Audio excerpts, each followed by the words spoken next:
The game, the cerebral assassin, the degenerate, executive vice president, that damn good, King of the Ring winner, Royal Rumble winner, WrestleMania headliner, 5-time Intercontinental Champion, 3-time Tag Team Champion, 2-time European Champion, 14-time World Champion, Hall of Famer, Chief Operating Officer, Leader of the Authority, Evolution is your solution, Terminator, Shao Kahn, Mad Max, terrorizing Jean-Paul McMahon, spine-busting pedigree in Connecticut blue blood, Lemmy loving, shovel carrying, mutton chop sporting, double denim rocking, goddamn motherfucking ass kicking, King of Kings, Hunter Hearst Helmsley, father, husband, professional wrestler, and by God, movie star. The launch of WWE Studios made wrestling fans dream of wild movie ideas, and Triple H had a little experience in Hollywood already. What role would everyone's favourite world heavyweight champion play, and how many asses would he kick on the big screen? Well, Triple H would become the Chaperone. Yeah, the Chaperone.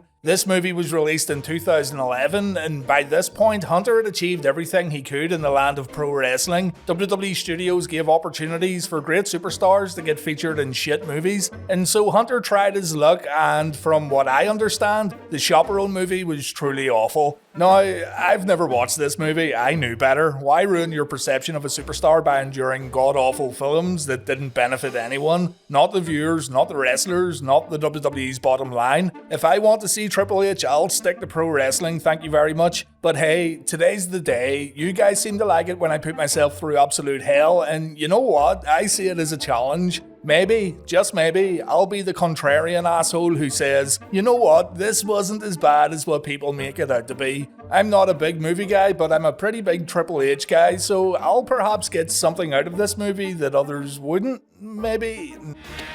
I don't even think he's gonna notice it. Nah, that's not gonna happen, is it? Let's get this show on the road. This is the Chaperone, or the Cropperone.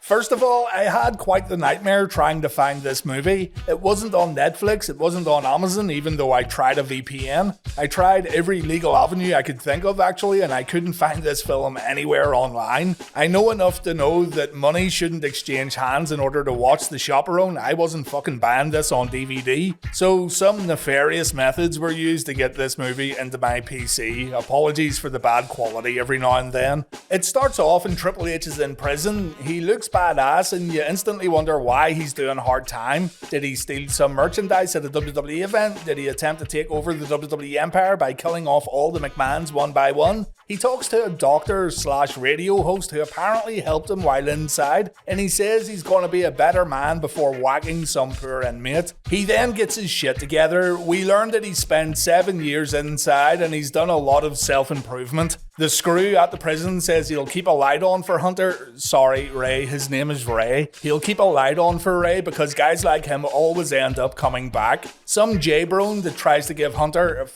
some J-Brone tries to give Ray a ride. This guy has history with Ray. He says the least he owes him is a ride home. And you know what? I'm just going to call him Hunter. Hunter ends up jacking his car, so the screw was 100% right. That's Grand Theft Auto, buddy. Back in the slammer you go. Sounds like this dude here, named LaRue, played a role in Triple H getting thrown in jail. I'm sure we'll learn all about it very soon. Hunter then goes to his apartment, he cuts off his badass beard, and he plans on visiting his wife and daughter the next day. Hunter rocks up in his stolen Chevrolet. He tries to hand his wife some roses and she's like, nah mate, you shouldn't have buried Booker T at WrestleMania 19. Sally then shows up, Triple H's daughter. He tries to give her a teddy bear but she doesn't want it. She runs into the house and yeah, pretty heartbreaking stuff. Hunter leaves the gifts on the steps while quoting his self-help books or that radio doctor from earlier on, who knows. And then Hunter decides to show up at Sally's school. He wants a fresh start. He wants Sally to remember their secret handshake. And Sally tells Hunter to stick his handshake up his hole because it ain't happening. The stuff with evolution was 100% unforgivable. Sally says she'll continue to pretend Hunter doesn't exist. And then there's gunfire.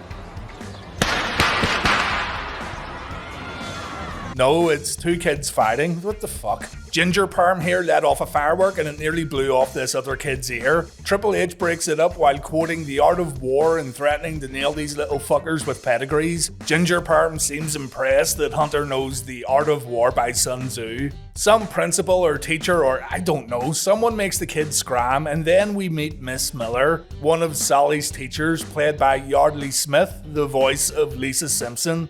Sally doesn't want Miss Miller to know her dad's a deadbeat ex-wrestler who just spent 7 years in the big house, so she says Trips works for the federal government. Miss Miller says the school needs a chaperone for the school trip soon, a trip to New Orleans. I mean, it's just like that, no 3-month build-up, no long-term booking. Hunter gets asked to drive a bunch of kids to some dinosaur museum and he agrees. Sally's all pissed off. Hunter tries to explain he's trying to change and build a relationship with his daughter, but she's such a standoffish little she's very headstrong in the fact that she wants nothing to do with the King of Kings. Later on, Chaperone LaRue pays Trips a visit and we learn more about why Triple H got thrown in the slammer. He was a getaway driver, the best in the business. Lash LaRue tries to bring Hunter back to the dark side and he even offers some cash, but Triple H isn't a sellout. Hunter remembers how LaRue left him high and dry during a robbery, but Lash doesn't care. He's putting the band back together for another bank robbery, and then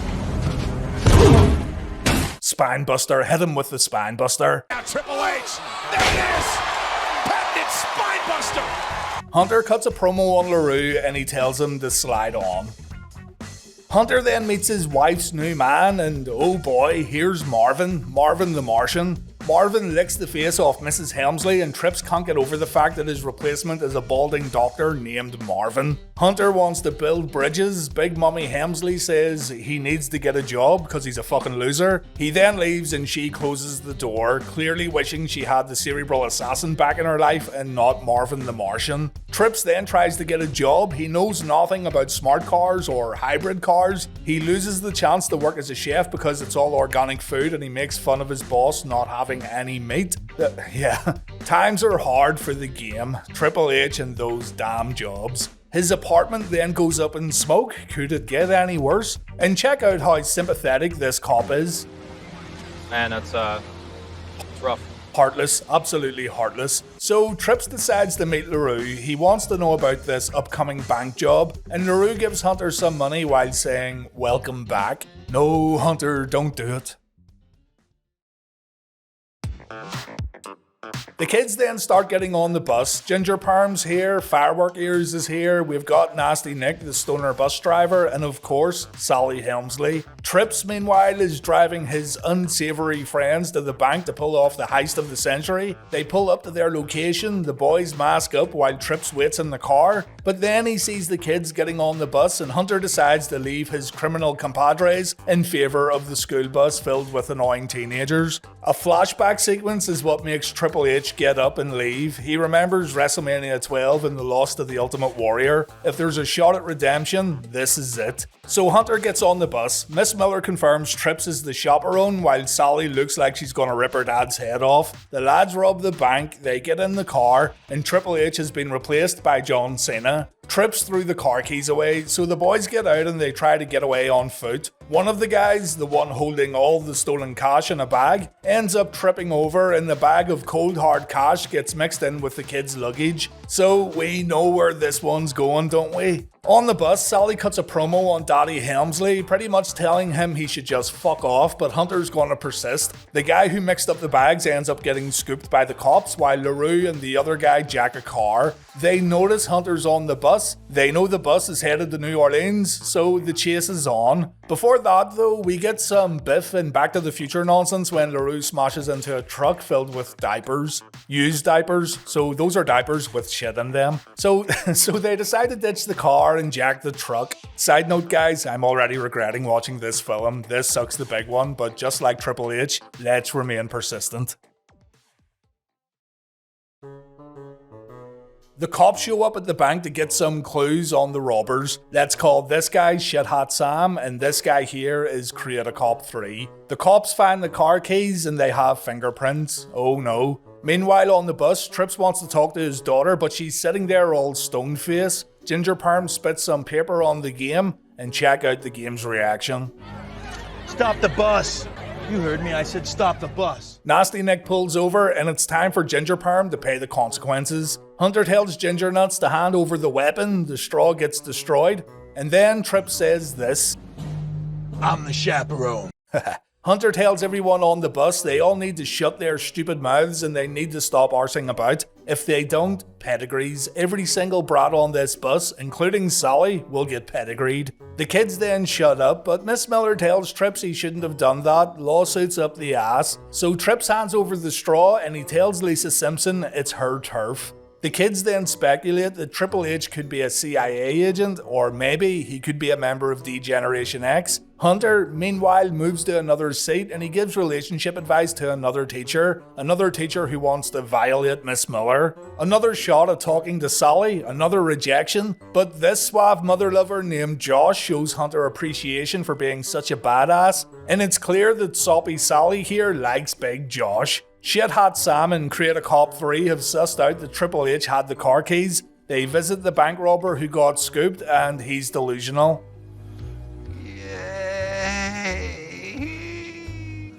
The cops learned that Trips could be on a school bus heading to New Orleans. Meanwhile, LaRue and, let's give this guy a name, Muggsy. These two phone the school to get information about where the bus is going. Muggsy thinks Hunter's trying to steal the bag of cash, of course.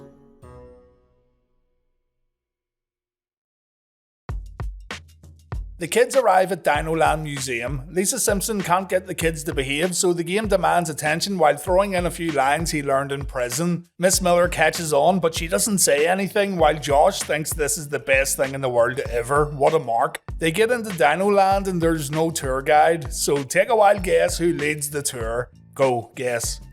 Yeah, Triple H, Dinosaur Master. Sally keeps acting like a complete brat while Hunter provides great information about dino bones. Josh is still marking out for Triple H and maybe Sally can take advantage of this. Maybe, I don't care. LaRue and Muggsy show up at Dinoland and Hunter touches cloth. He sends the kids back to the bus while setting off the fire alarm. He lures these ultra villains into the shitter and he makes it look easy when both Muggsy and LaRue get floored. Muggsy says Hunter's trying to steal the money and Hunter's all like, I don't know what you're talking about, I just want to save my family, yada yada. But hey, Muggsy and LaRue are right, Trips did leave them high and dry, so who's really the bad guy here? Trips gets on the bus and he takes the wheel. The diaper mobile is then spotted by cops, so LaRue and Muggsy will have to find another mode of transport. Why am I even watching this? This is the biggest waste of time ever. This is shit.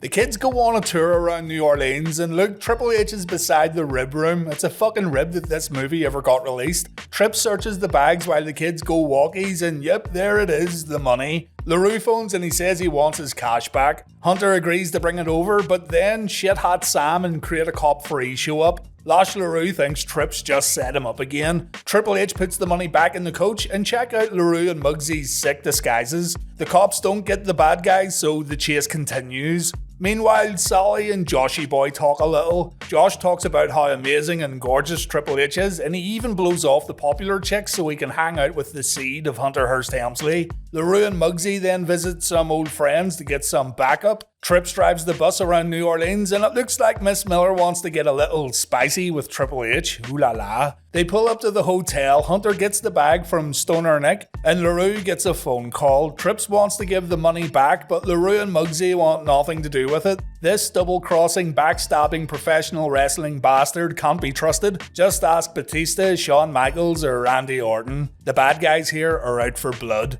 Now would be a perfect time for sad case Sally to apologise to Daddy Helmsley, and yeah, there it is. Just when Trips was in the middle of some serious biscuits. Hunter decides to put the bank robbers off for a couple of hours so he can spend quality time with his daughter. Is this movie nearly over yet? Let me check. Jesus Christ, 40 minutes. Okay, so Hunter tries to get ideas from Josh about where to take his daughter. He gets permission from Miss Miller to take Sally away from the field trip for some quality one-on-one time, and so the Helmsleys work on patching up their relationship. Hunter brings his daughter to a vinyl store, they get something to eat, he sings a little Frank Sinatra while Sally's like, please stop, please stop.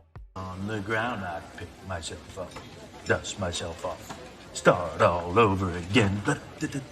Things go a little downhill when Sally tells her dad what it was like when he was locked up, how much it sucked for Mummy Helmsley and how much it sucked in school. Tripp said he didn't write to Sally because he thought she'd be better off without him, but now he wants to make up for it. Wonderful. Shit-Hat Sam and Create Cop 3 approach Miss Miller and they reveal Triple H is a wanted man. She completely grasses and she says Hunter's running around New Orleans with his daughter right at this minute. Sally tells Tripp she had a great day. Hunter tells Sally to have fun with Markman Josh, and it's now time for Hunter to get that money back to LaRue and put an end to this living nightmare that is the Chaperone movie. A news report gets put out saying Triple H is wanted for a bank robbery. Sally sees it, and there's that face again. She must get that from her dad. Mummy Helmsley also sees the news report, but Triple H is walking around and he has no idea. He phones the self-help radio doctor and he puts himself over like an absolute champ, but then his world comes crashing down when Sally confronts him. Hunter tries to explain himself, but Sally's in promo mode. Trips breaks his daughter by giving the sob story. He wants some time to make things right, and just like that, Sally's been swayed. Hunter completely puts his daughter's life in danger by sending her to his hotel room to grab the duffel bag. The cops are walking around, so Hunter decided to potentially sacrifice Sally. Top work. Sally learns the class has been put in lockdown because her dad's an idiot, but she gets the bag to Trips and Trips says he's going to give the money back and then hand himself in. As in, he's going to hand the money to the criminals and then hand himself into the cops. That makes no sense, but anyway. LaRue and Muggsy grab Sally back at the hotel and hold her hostage. The game brings the money to the meeting place, but he gets welcomed by LaRue's hard mates. We then get to see the game in action, and for whatever reason, there's these slow motion cuts before every strike. Hunter cleans house like he just got a hot tag. He then gets a call from Lash LaRue, and Trips learns that Sally has been kidnapped. Trips says he's been trying to give the money back this whole time, but of course LaRue isn't buying it.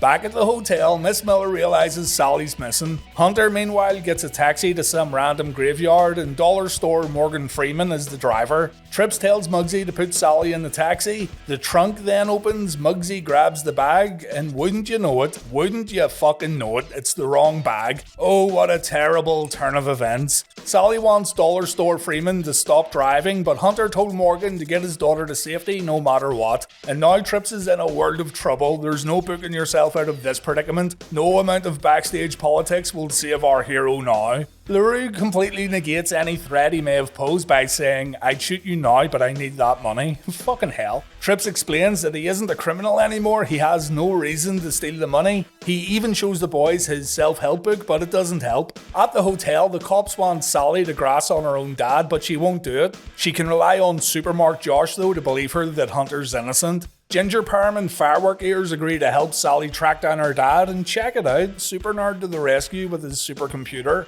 The kids come up with a plan to save Triple H. Ginger Perm sets off some bangers in the bogs. The kids escape and they take over the bus. They take over the fucking bus. Trips gets brought back to LaRue's Dungeon of Death, and while getting smacked around, he quotes Einstein. Inspirational. The kids pull up at the dungeon and Sally gives her friends a speech about how over Triple H is and how her dad's an innocent man. Oh, one of the popular girls is here too. Her face got mangled after a botched lip job, but never mind that. Big Ginger Cool has a plan to save the King of Kings. They sneak in, they have headsets too, they're awfully prepared, these little fuckers. And then they go through Mardi Gras floats and props trying to find Triple H. They see LaRue pointing a gun at Hunter, they throw a few firecrackers to spook the bad guys. Big Lips phones the cops about her botched lip job, but the cops can't understand her. Looks like they might send a squad out anyway. And then things devolve into a weak version of the Goonies mixed with a weak version of Home Alone. Hunter manages to phone the doctor and he throws the phone on the floor. The kids free the game and Trips tries to hand the money over, but it looks like LaRue wants to get some real revenge by making Triple H do his final job. Radio Doc hears everything, she phones the cops, Triple H manages to smack Muggsy, and then the fastest cops in the world show up to do their job. LaRue and the Mugster get arrested, and Trips gets off scot-free. I mean, his face was all over the news a minute ago, and he still gets off scot-free. Not even brought in for questioning. Wait, Shit-Hat Sam's here to fix this plot hole. Hunter gets cuffed, and Create a Cop says Hunter's innocent. Lash LaRue confessed to everything. Big Mommy Helmsley shows up and she slaps the shit out of Hunter. twice. Sally stands up for her dad, she and Hunter do their super secret handshake, and by God, what a crap ending. We move forward a bit and Hunter's getting ready for a job interview and a date. He gets a prep talk from Sally before it's revealed who the date is. It's Muggsy. No, only joking, it's Big Mommy Helmsley. We then see Hunter at the radio station. He gets a call from LaRue in prison, and Trips gives LaRue some advice. Confront your problems, be truthful, and sleep with your back against the wall. And that's it over. I can't believe I just watched this.